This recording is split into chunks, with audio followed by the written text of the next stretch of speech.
Que Deus fale ao seu coração através da mensagem que você irá assistir nesse momento. Mas antes, não se esqueça de se inscrever em nosso canal e ativar as notificações. Deus te abençoe.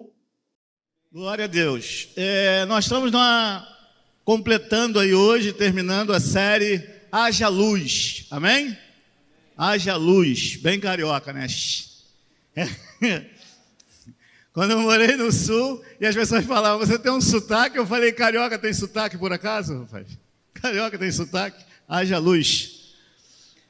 Pastor Cândido começou com a introdução, depois pregou falando sobre Deus, o Pai Criador, Jesus, o Filho Redentor, e hoje o Espírito Santo, o poder de Deus em nós. O texto que nós vamos começar lendo, Gênesis 1, do 1 ao 3, diz assim a palavra do Senhor. No princípio, criou Deus os céus e a terra. A terra, porém, estava sem forma e vazia. Havia trevas sobre a face do abismo, e o Espírito de Deus pairava por sobre as águas. E disse Deus: haja luz, e houve luz. Amém?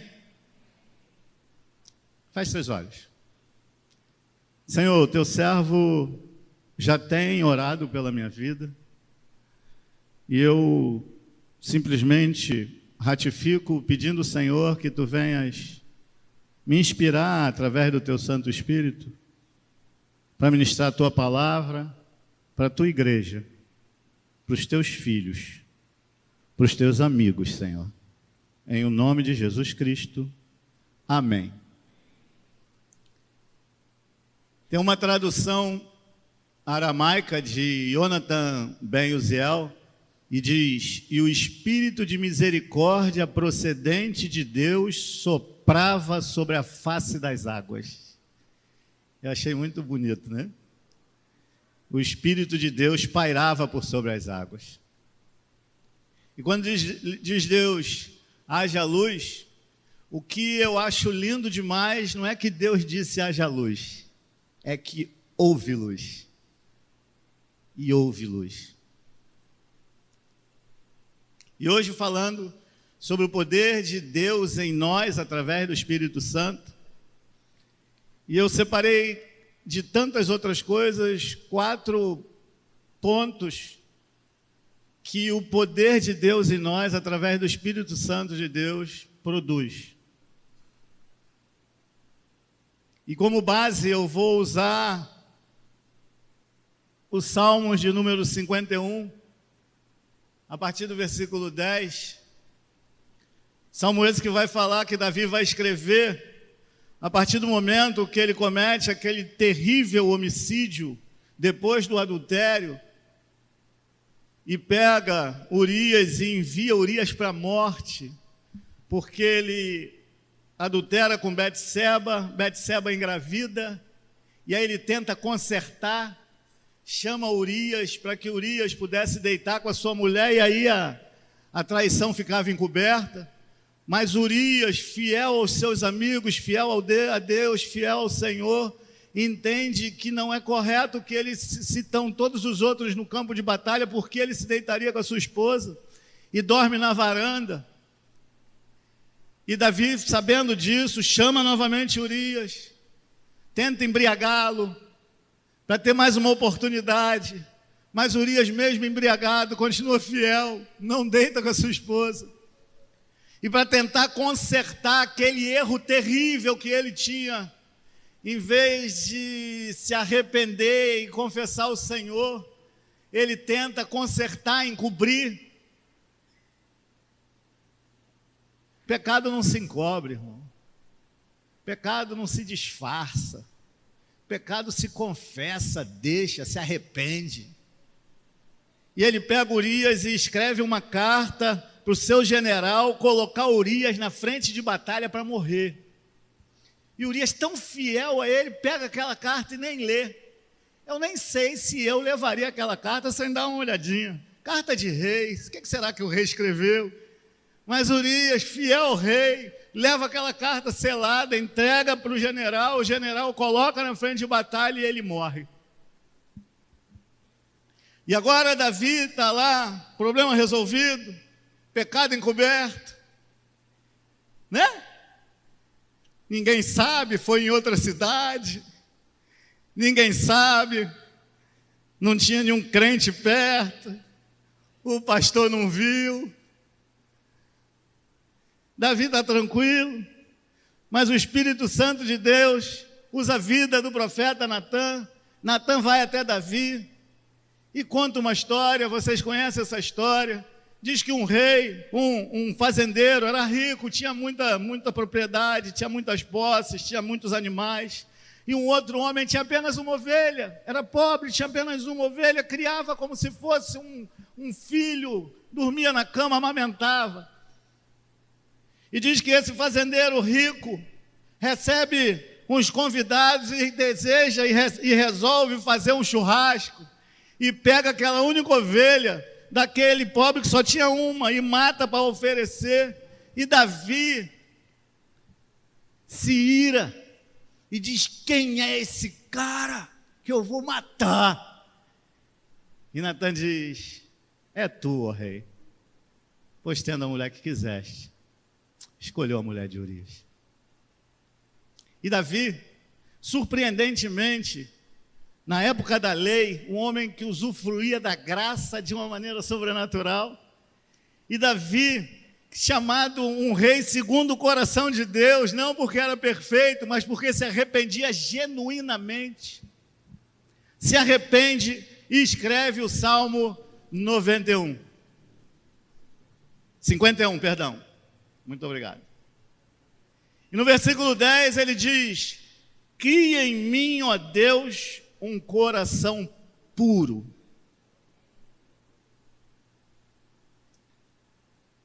O poder de Deus em nós, ele nos leva ao arrependimento.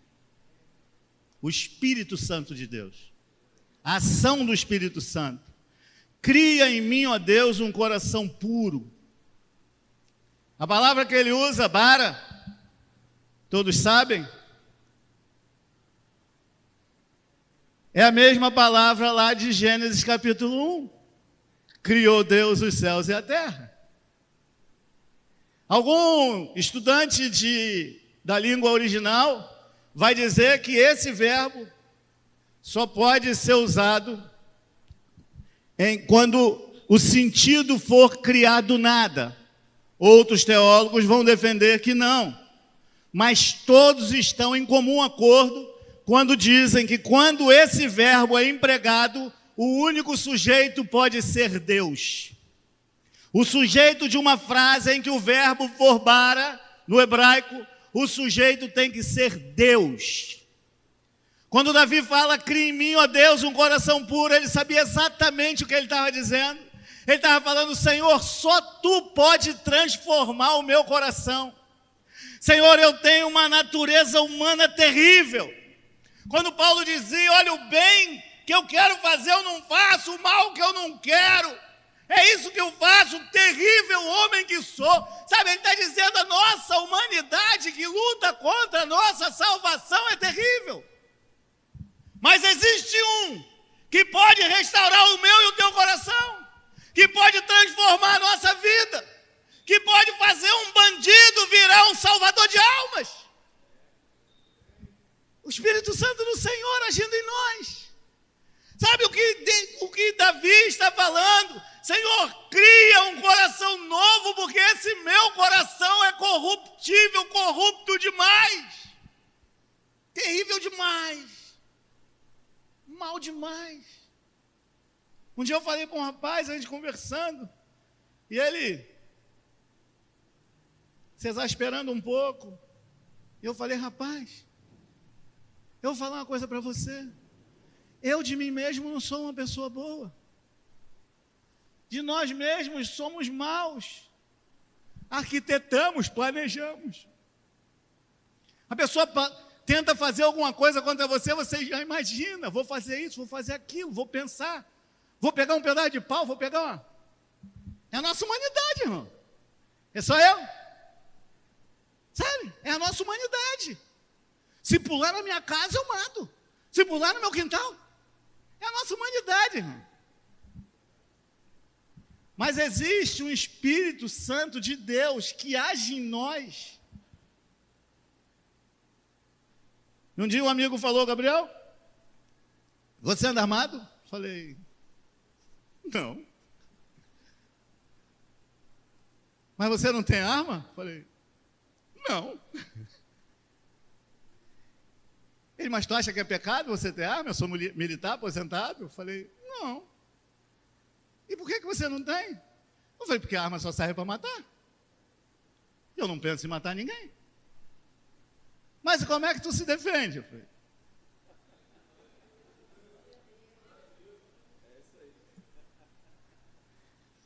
é simples assim. Existe um Deus que nos guarda. Existe um Deus que nos livra. Que quando tu num ônibus, o assaltante entra e passa direto de você. Mas se for da vontade de Deus que ele te enxergue, vai te enxergar. Sabe, amados? O Espírito Santo de Deus em nós, ele nos leva ao arrependimento. Em João 16:8 vai dizer que ele convence do pecado, da justiça e do juízo. Não somos nós, é o poder de Deus através do Espírito Santo de Deus em nós. Amém? Cria em mim um coração puro.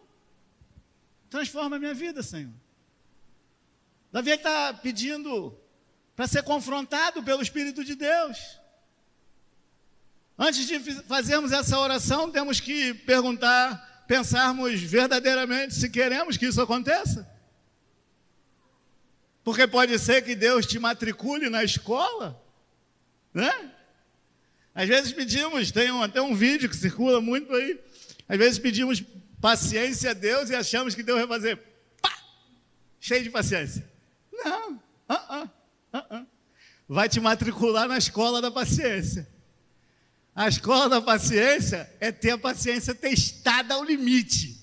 Essa é a escola do Senhor. É desse jeito, irmão. O Espírito Santo de Deus em nós, ele nos fortalece, nos mantém de pé. Davi continua dizendo: e renova dentro de mim o espírito inabalável. Quer dizer que terminaram os confrontos? Quer dizer que terminaram as perseguições? Quer dizer que terminaram as tentações? Não. Ele está pedindo para estar preparado para resistir a tudo isso. Ele: Senhor, eu tropecei, eu caí nessa questão, mas transforma a minha vida. Renova, porque sabe o que acontece, irmãos? Sabe o que eu tenho aprendido? Aquela luta que tu não vence, ela volta. Já parou para pensar nisso? Às vezes vem com uma roupagem diferente, mas é a mesma. Quando você vai para a faculdade ou no teu ensino médio, quando chega no fim do ano, você faz uma prova, não é isso? Fechou o bimestre ou o semestre, você faz uma prova. Se você não passar, o que acontece? Vai ter que fazer a prova de novo. Com o Senhor não é diferente. Se você não passa numa questão e o Senhor quer te promover nessa questão, quer te capacitar nessa área, se você tropeça, passa o tempo, mas ela volta novamente. Volta ou não volta? Já aconteceu isso com alguém aqui ou só comigo que acontece isso? É desse jeito, irmão. Ele nos fortalece, nos mantém de pé. Em Romanos 12:2, quando Davi, lá em Salmo, está pedindo um espírito inabalável, Romanos 12:2 vai dizer: não vos conformeis com esse século, não vos conformeis com essa situação, com esse contexto em que nós estamos vivendo, mas transformai-vos pela renovação da vossa mente. Eu já falei isso. Transformai-vos é metamorfo, é mudança de forma. Mudança de mente é metanoia, não é isso? Mudança de mente, arrependimento, metanoia. Mudança de forma, metamorfo. Se você tem mudança de mente, você tem mudança de forma. O que Davi está pedindo é que ele seja inabalável diante das tentações que virão. Eu trabalhava com um amigo meu. desviado ele, muito meu amigo até hoje desviado. E um dia ele falando, Gabriel, porque, rapaz, que laço que se apresentou diante de mim. Falei, deve ser safado, rapaz. Tu não pode ver um laço que tu quer colocar o pé. Tu fica com o pezinho procurando um lacinho. Aí depois fala, que laço. Não, irmão. Metamorfo. Não vos conformeis com esse século, mas transformai-vos, cada um de nós, pela renovação da nossa mente. Somos servos do Senhor. Hoje na tenda, eu estava ali do outro lado, eu gosto de ficar ali na sombrinha, tem um biquinho de sombra ali na calçada do outro lado. E eu fico ali naquele biquinho de sombra ali, convidando o pessoal que passa na calçada de lá. Que às vezes eles olham, tem gente, tem crente ali, atravessa para lá, eu estou lá. E aí passou um casal, e eu fico cumprimentando e abençoando, cumprimentando e abençoando, cumprimentando e abençoando. Alguns se surpreendem. E quando eles estavam vindo andando, eu falei, boa tarde, senhores. Aí eles me olharam, falei, Deus os abençoe. E eles me olharam assim meio de lado e passaram. Quando eles passaram, a bolsa dele rasgou, caiu todo o dinheiro no chão. 2 cartões e não sei quantos, 400, 500 reais, sei lá quanto caiu. Eu falei, senhor, aí ele demorou um pouco a virar. Eu falei, senhor, seu dinheiro caiu no chão. E eu fui, ajudei ele a catar, devolvi, ele me olhou e falou, muito obrigado. Eu falei, o senhor aceita uma oração? Ele veio constrangido de não aceitar. E eu orei por eles não quiseram entrar, e eles passaram, foram embora e agradeceram. Quando eles voltaram, ele, como é o nome do senhor? Eu falei, Gabriel. Ele, muito obrigado novamente, 2 vezes. Eu falei, é? Ele, por causa da oração também. Eu falei, amém, Deus o abençoe. Transformai-vos pela renovação da vossa mente. Ó, se fosse no passado, né?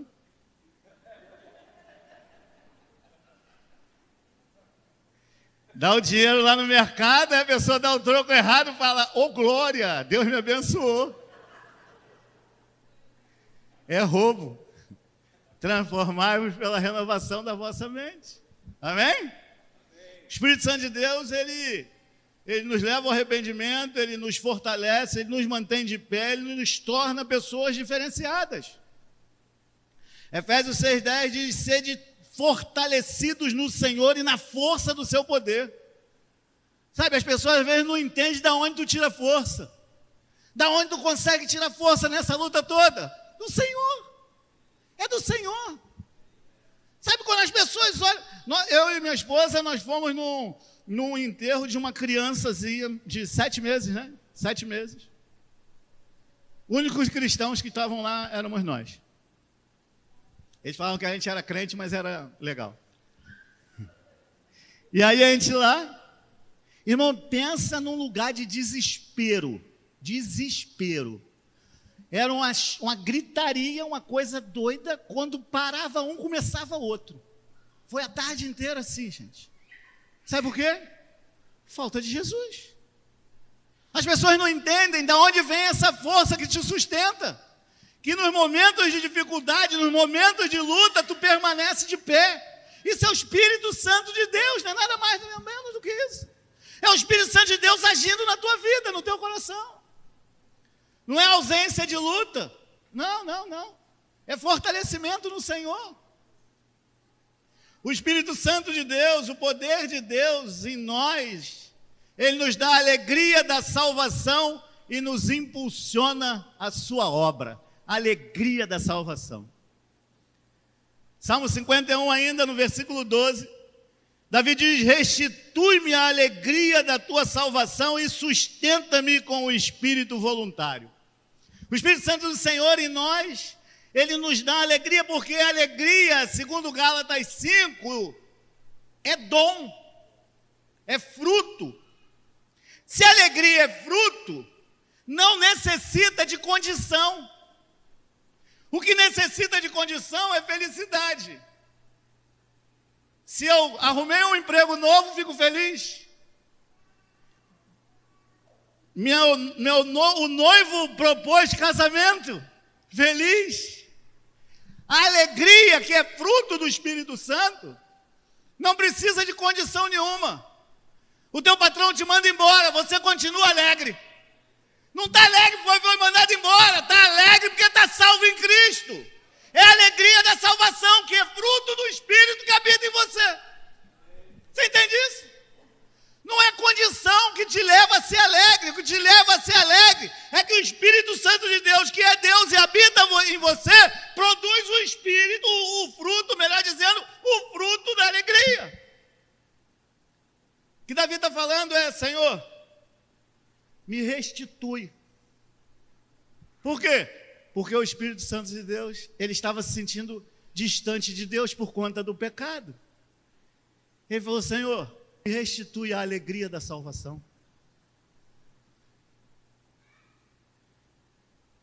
E sustenta-me com o espírito voluntário.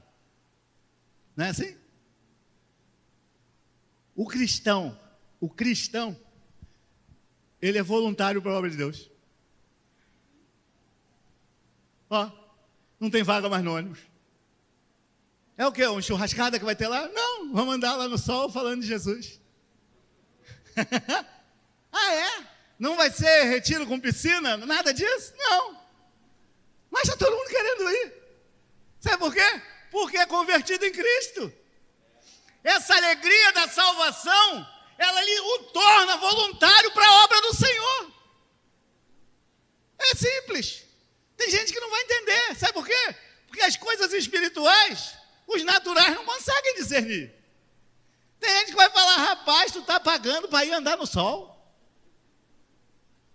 É porque são olhos naturais. Agora os olhos espirituais vão entender que você está cooperando para ir buscar e resgatar almas. Fazer a vontade do Senhor, e quando tu chegar em casa à tarde, no finalzinho do dia, no início da noite, você parar no teu quintal e olhar para o alto e escutar aquela voz que diz: esse é meu filho amado em quem me alegro. É simples, é isso, sim. Sabe, quando você faz a vontade do Senhor, a Bíblia diz lá em Provérbios: você sabe o filho meu e alegra o meu coração. É você ter a capacidade de alegrar o coração do Senhor. Sabe o que é isso, irmão? Tem alguma coisa mais valiosa? Restitui-me a alegria da tua salvação e sustenta-me com o espírito voluntário. Paulo vai dizer aos Filipenses: viver é Cristo. A vida não tinha mais. O valor da vida dele era fazer a obra do Senhor. Em Atos 20, 24 diz assim: porém em nada considero a vida preciosa para mim mesmo, contanto que complete a minha carreira e o ministério que recebi do Senhor Jesus. O que é precioso para mim? Fazer a obra do Senhor. O que é mais precioso? Fazer a obra do Senhor. Por quê? Porque esse espírito voluntário que é da parte de Deus habita na tua vida. Você entende? E por último, o poder de Deus em nós, através do Espírito Santo, nos impulsiona a pregar o Evangelho. Amém? Versículo 13 de Salmo 51 diz: então ensinarei aos transgressores os teus caminhos, e os pecadores se converterão a ti. Sabe por que você se matriculou no seminário? Porque você quer conhecer mais da palavra do Senhor. Sabe por que você se matriculou no curso de sexta-feira? Porque tu quer conhecer mais da palavra do Senhor, para encaminhar mais pecadores ao Senhor. Não é para ter um diploma, não é para ter um papel, não é para... Não, irmão. Amor por vidas. Sabe por quê? Porque o Espírito Santo de Deus habita na tua vida.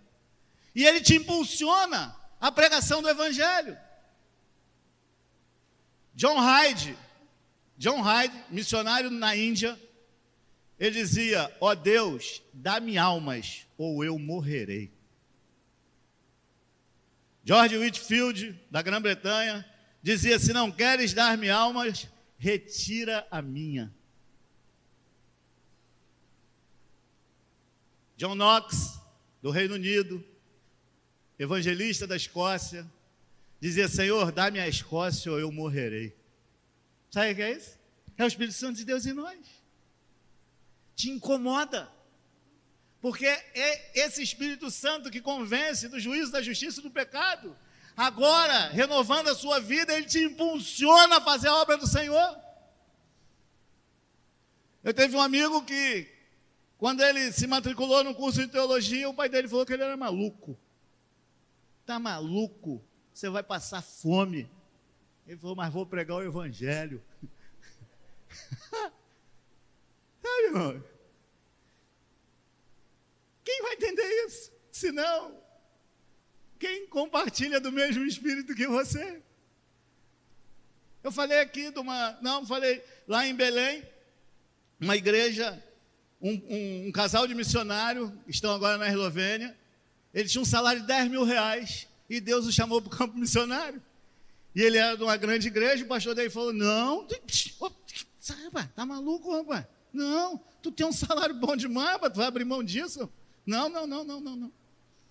E ele foi, desistiu. E foi congregar lá na igreja onde fizemos a conferência, uma igreja pequena. E chegou lá, o pastor falou, ele falou: vim para cá ajudar essa obra. E o pastor falou: mas você não tem um chamado missionário, que eu estou sabendo? Ele falou: não, deixa isso para lá. Ele falou: não, nós vamos te enviar. Teu chamado é de Deus ou é de homem? Falou: meu chamado é de Deus. Ele falou: então nós vamos te enviar. Ele falou: vocês têm 40 membros. Eu achei que o senhor é muito simpático, muito querido, mas o senhor, na outra, não conseguiu, não é o senhor que vai conseguir. Ele falou: o teu chamado é de Deus ou é de homens? Ele falou: meu chamado é de Deus. Ele falou: então nós vamos te enviar. Eles estão lá na Eslovênia, irmão.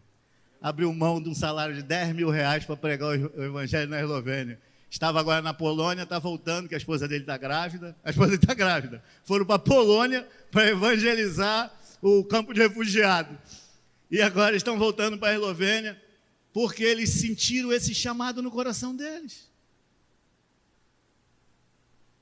Quem vai entender uma coisa dessa, senão quem participa ou usufrui da presença do mesmo Espírito?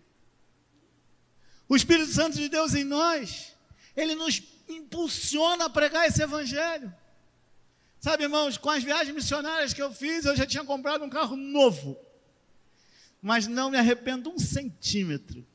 Começaria tudo de novo. Sabe por quê? Porque eu amo pregar esse evangelho.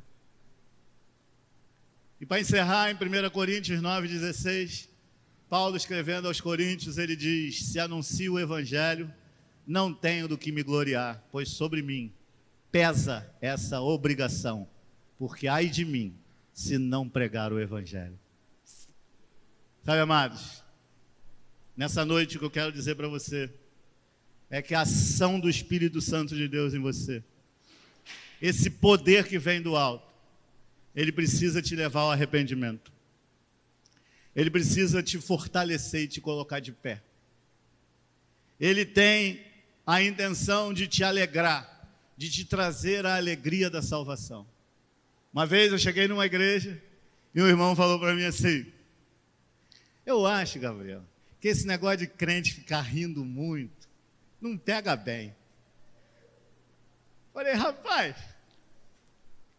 eu, miserável pecador, envolvido com tudo que não presta, Deus me amou de tal maneira que enviou o seu filho unigênito, o único gerado dele, para morrer na cruz em meu favor, para que eu pudesse ter herança na vida eterna com ele, salvação em Cristo.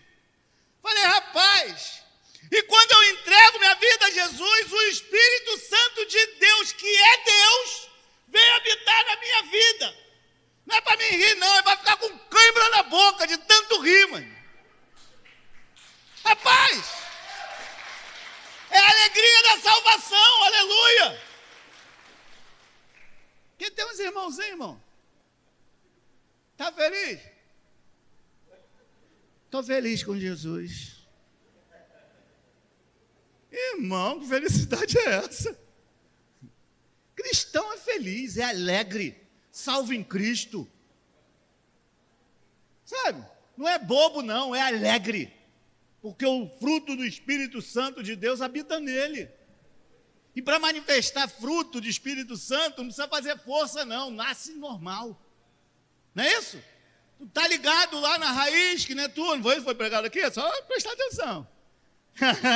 Tu está enraizado. O fruto, já viu laranja fazendo força, laranjeira fazendo força para dar laranja? Laranja, laranja. Não. Laranja. Sabe como é que o fruto do Espírito aparece na sua vida? Naturalmente, irmão. Naturalmente. Tu vem andando pela rua, daqui a pouco uma pessoa cai, é natural. Tu se sente impulsionado pelo Senhor. Tu vai lá ajudar, tu vai lá dar uma palavra. Tu vê alguém chorando, tu fica incomodado, tu quer chegar perto, não é assim? Tu vê uma pessoa triste, angustiada, tu fica dando um jeito de puxar assunto, para ter alguma coisa para falar para ela. Eu tenho uma palavra de Deus para ela. A vizinha chega para lá e está tudo ruim, está uma desgraça. Não, senta aqui, toma um café. Quer um cafezinho? Senta aqui que eu tenho um fruto para você. É natural. A alegria do Senhor. A alegria do Senhor em nós. Tem gente que fala assim, gosta muito desse texto. A alegria do Senhor é a nossa força, amém? Esse texto é sério demais, irmão. Não é a nossa alegria, é a alegria do Senhor. Então, para Ele nos dar força, Ele tem que se alegrar conosco. Não é isso que está dizendo? A alegria do Senhor é a nossa força. Então, se você tem alegrado o Senhor, Ele te fortalece, não é isso? Agora, você sabe, o filho meu, e alegra o meu coração. Então, Ele nos impulsiona a pregar o Evangelho. Quando eu pergunto, quem deseja ganhar uma alma para Jesus, e que uma pessoa não levanta a mão, eu tenho minhas dúvidas se o Espírito Santo de Deus tem agido na vida dessa pessoa. Quando eu pergunto, quem deseja, quem tem a intenção, ou quem gostaria, ou quem aceitaria o desafio de ganhar uma alma para Jesus, uma. E quando você não levanta a mão, isso me incomoda. Isso me incomoda. Porque se o amor de Deus em nós não alcança uma pessoa, a gente está desconectado.